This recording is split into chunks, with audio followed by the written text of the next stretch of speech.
This conference will now be recorded.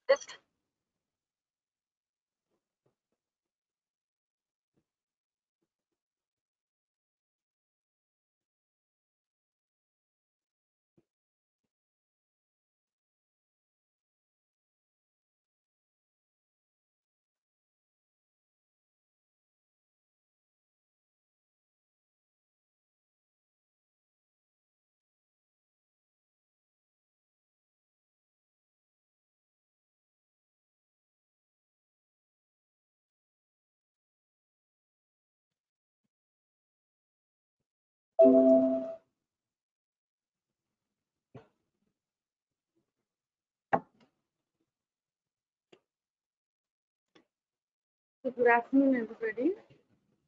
Today's dermatology class is seborrheic dermatitis. I hope all of you and your families are fine. So seborrheic dermatitis is an inflammatory disorder of skin characterized by erythema, which is well marginated and accompanied by greasy-looking scales, and especially in areas rich in sebaceous glands. Like, what are the areas rich in sebaceous glands? Are scalp, face, chest, back, and flexural areas. So it affects mostly these areas. And the incidence is usually seen in 1 to 3% adults in US, and we don't have any Indian statistics with us.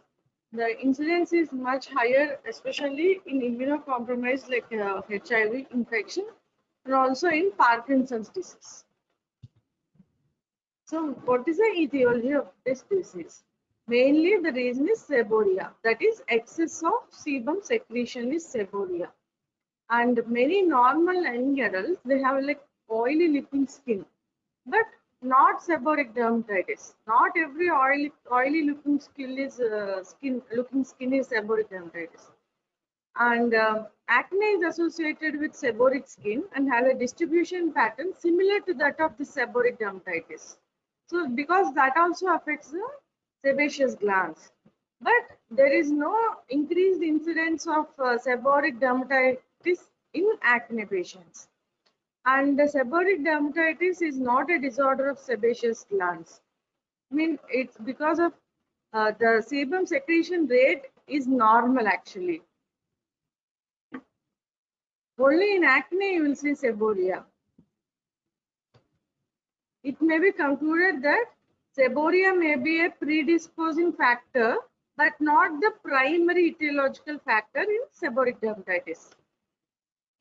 Next is sebum. What exactly is sebum? Newborns have high sebum production from active sebaceous glands due to stimulation of circulating maternal androgens. And that condition is infantile seborrheic dermatitis and limited to only first few months of the birth. It clears spontaneously due to decreased levels of sebum production. Most infants in infantile seborrheic dermatitis, usually they become normal in adult life. Sometimes only some atypical infantile seborrheic dermatitis transforms into atopic dermatitis. And Pitiosporum ovale species, which are now called as Malassezia species. So what is this species? What is their connection with seborrheic dermatitis? That we'll see now. This organism, Malassezia purpur, or its yeast form, which is the Pitiosporum ovale, they play a etiological role in seborrheic dermatitis. The organism is increased in numbers in seborrheic dermatitis and can be cultured from the lesions. So patients with dandruff have high antibody titers to Malassezia compared to controls. Besides a good therapeutic response to this anti-pitiosporum drugs also, it will prove the point because you are seeing the improvement after using those drugs. So they inhibit the cell-wall lipid synthesis of the organisms and may have some effect on the skin surface lipids. Next is immune dysfunction. So through antimycotics, though antimycotics reduce the number of organisms with clearing of the condition. Recolonization and relapse of the disease occurs on stopping of the treatment. This could be explained by underlying immunological deficit that allows recolonization and relapse. And also there is increased prevalence of seborrheic dermatitis, especially in HIV positive people. That also supports this hypothesis that this disease is linked to immune levels. Next, strong skin colonization with Pittosporum ovale in seborrheic dermatitis is due to altered CMI, that is cell-mediated immunity, and that the development of seborrheic dermatitis depends on the patient's immune system, which reacts to the antigen derived from the POL. Next, skin surface lipids. See, mild abnormality in these surface lipids also can result in this will result from the ineffective keratinization. That is often demonstrated histologically. See, our skin has a certain cycle of keratinization. When the new cells will come and the old cells will, we keep shedding it off. So this process is called as keratinization. Sometimes there will be mild abnormalities in this process also. And skin surface lipid composition in men with seborrheic dermatitis has shown to differ that from unaffected controls. And also areas of face tend to be involved in seborrheic dermatitis and consistently they are warm compared to the uninvolved areas. This is because why the temperature difference means this varies from lipid composition of the surface, skin surface.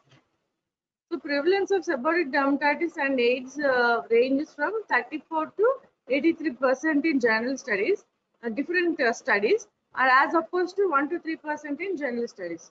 See, that much high chances are there for HIV people to have seborrheic dermatitis. It's a marker of early HIV infection. This is one of the very important marker in HIV.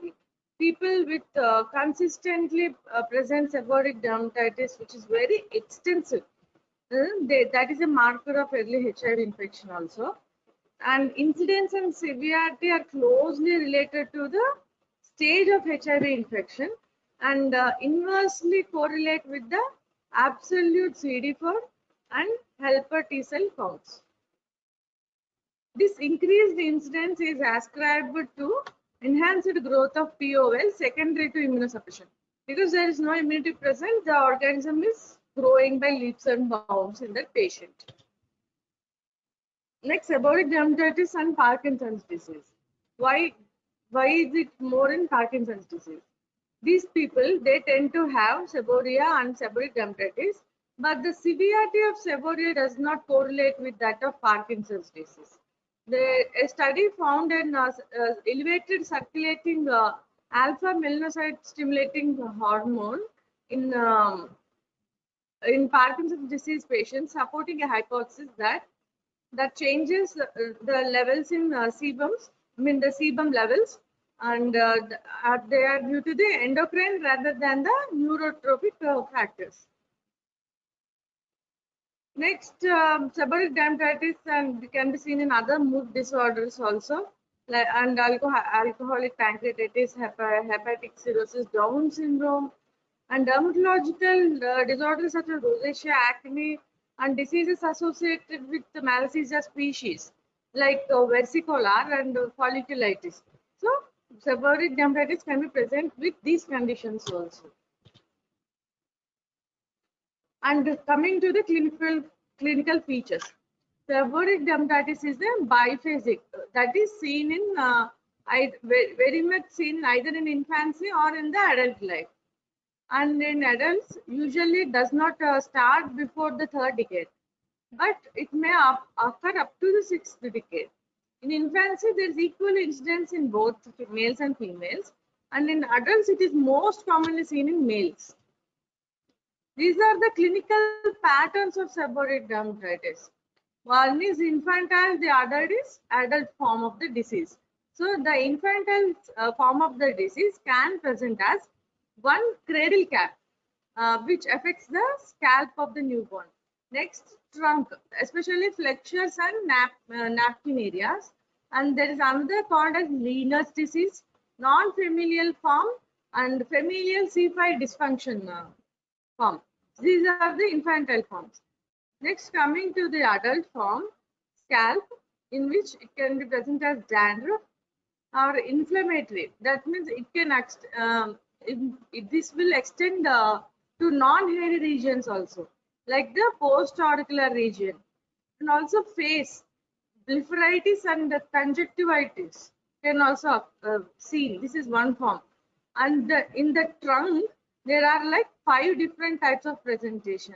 One is petaloid type, the other is pityriosiform and flexurals and eczematous flox-like lesions, follicular lesions, and very rarely seborrheic dermatitis can be generalized. So when there is a disease which is present generalized all over the body, we call it erythroderma. Next, infantile seborrheic dermatitis is seen during the first 3 months of life, usually present between the 3rd and 8th week. This is very common. The infantile form is very common. And the scalp and diaper areas are first to be involved, followed by the face, retroauricular, neck, and axillary folds. So on scalp, the vertex and the frontal areas are affected. And on the face, foreheads, eyebrows, eyelids, nasolabial folds, retroauricular folds, and temples are affected. Here you'll see the lesions. There will be erythema, tiny vesicles, and briny or thick yellow brown scales are seen in the areas I mentioned before. These thick greasy crusts are seen over the scalp. And infantile seborrheic dermatitis will always spontaneously resolve because it's mainly due to the circulating maternal androgens, which will anyway come down. And occasionally the rash will spread and become generalized. So when this becomes generalized, then we call it as Lener's disease. And it is sometimes also associated with familial C5 dysfunction. So this is a picture of cradle cap, very common. I hope you can appreciate in the picture. You can see thick yellowish greasy scales present over the scalp. And adults. So coming to the adults, the lesion originate in the hairy skin and brownish in color and are covered with greasy scales. They involve the scalp and face. Presternal, interscapular regions and flexures. This is the main form of distribution and is the hallmark of seborrheic dermatitis and is helpful in diagnosis also. And coming to the scalp, mild scaling on the scalp is commonly what you call as dandruff, and it is an early sign of seborrheic dermatitis. There may be perifollicular, erythematous patches and scaling that is very sharp margins will be present for these lesions, and they remain discrete or coalesce and extend over the whole scalp beyond the frontal line. So when this extends beyond this frontal line, it forms corona seborrheica, and perifollicular inflammatory lesions may cause reversible hair loss. So this is a picture. You can see scaling present in the scalp and face. Powdery scaling will be present with erythema, especially on eyebrows. Some small powder like a white powder like thing will be present, especially eyebrows, particularly in the medial part of the eyebrows, and also blepharitis, and may be seen as redness of the lid margins covered with scales. And the process may produce crusts that leave behind small ulcers that heal with scarring. And the nasolabial folds, nasal folds, and glabella shows erythematous scaling. And the mustache and beard areas are involved.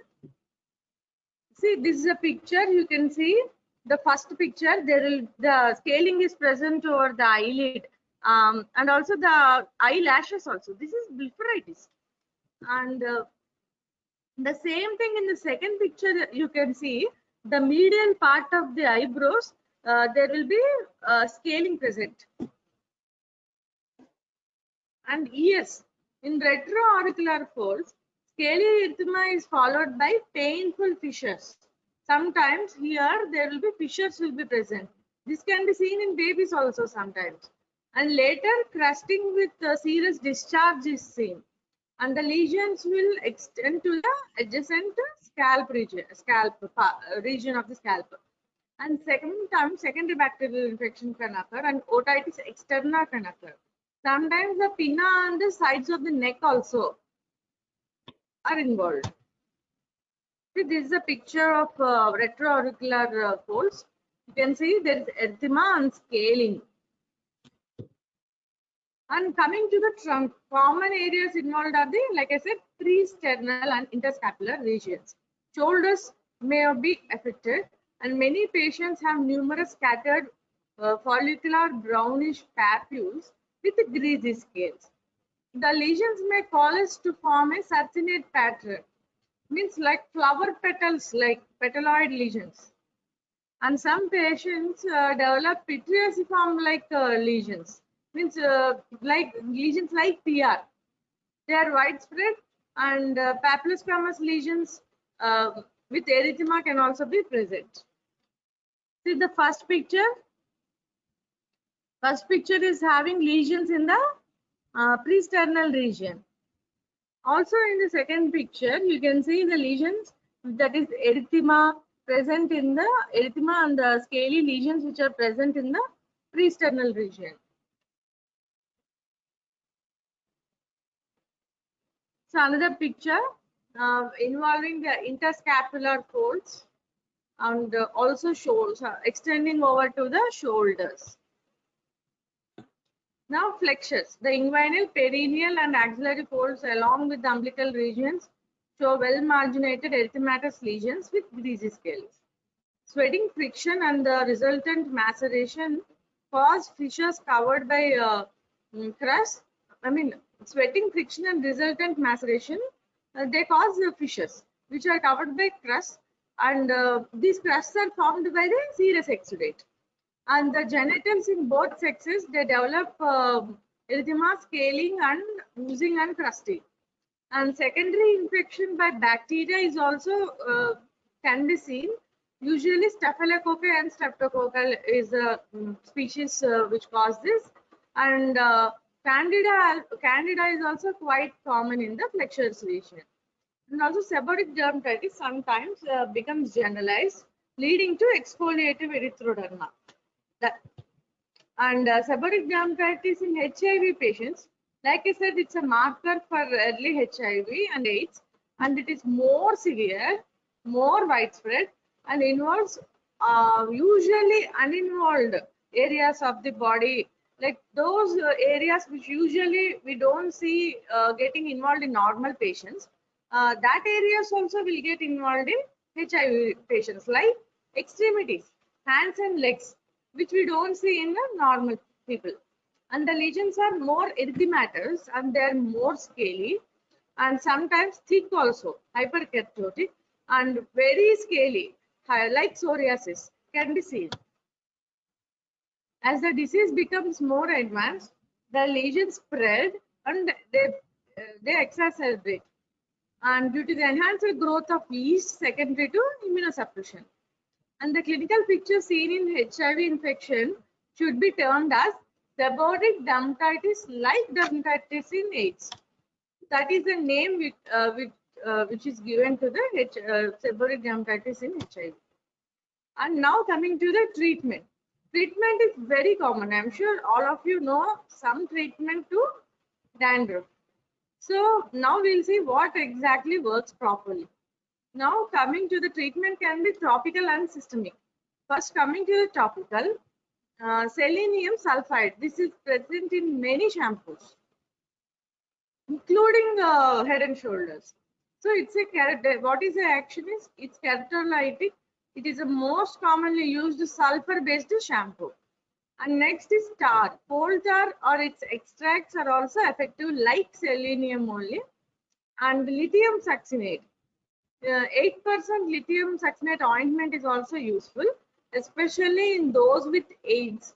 And by its anti-inflammatory action, um, is a more which is helpful than the anti-yeast action. Next, coming to corticosteroids. They act by their anti-inflammatory. See, someone is having a lot of inflammation, then we only will use steroids, which are that too in combination with antibiotics and antifungals.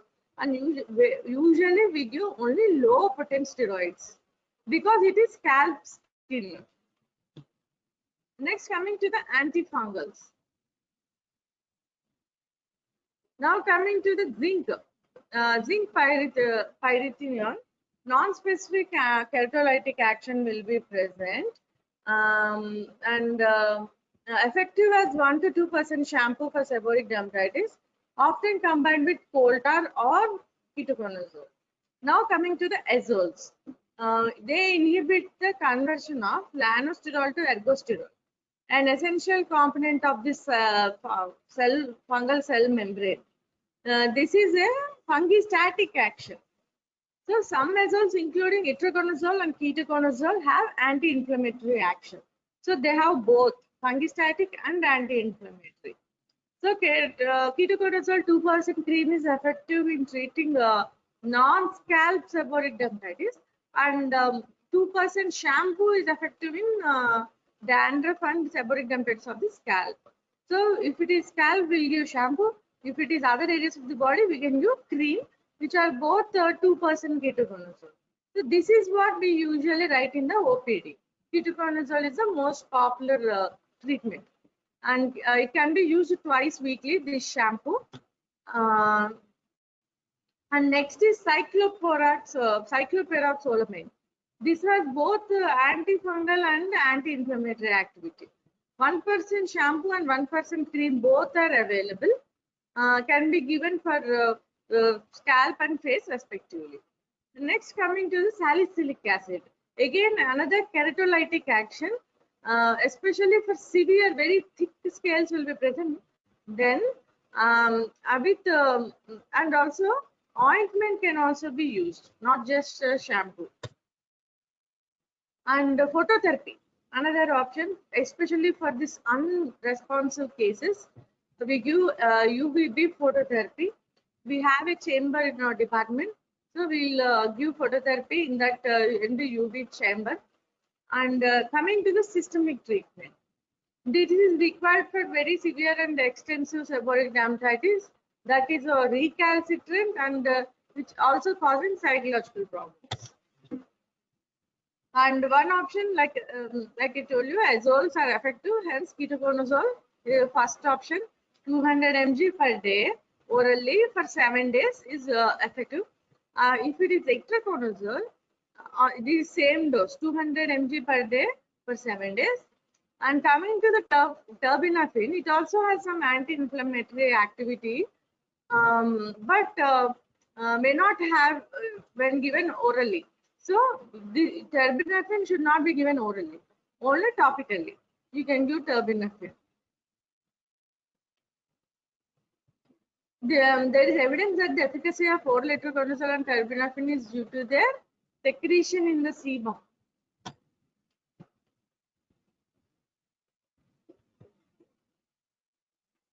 And low dose isotretinoin. Why? Because isotretinoin acts on the seborrheic glands. So it is known as a seborrheic agent.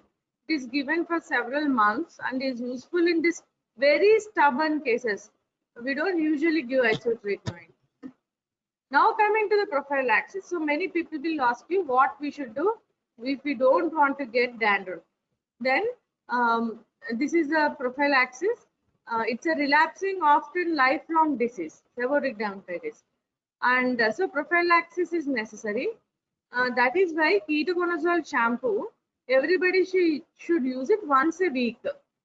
That way we can prevent dandruff. And in severe widespread seborrheic dermatitis, Itraconazole is also used prophylactically, that is systemic prophylaxis. 200 mg per day for 1 week and subsequently 200 mg per day for the first 2 days of each month. Like that you can give prophylaxis. For a simple and which everybody can use is the easiest is the ketoconazole shampoo once a week. So thank you. That is your class for today about seborrheic dermatitis.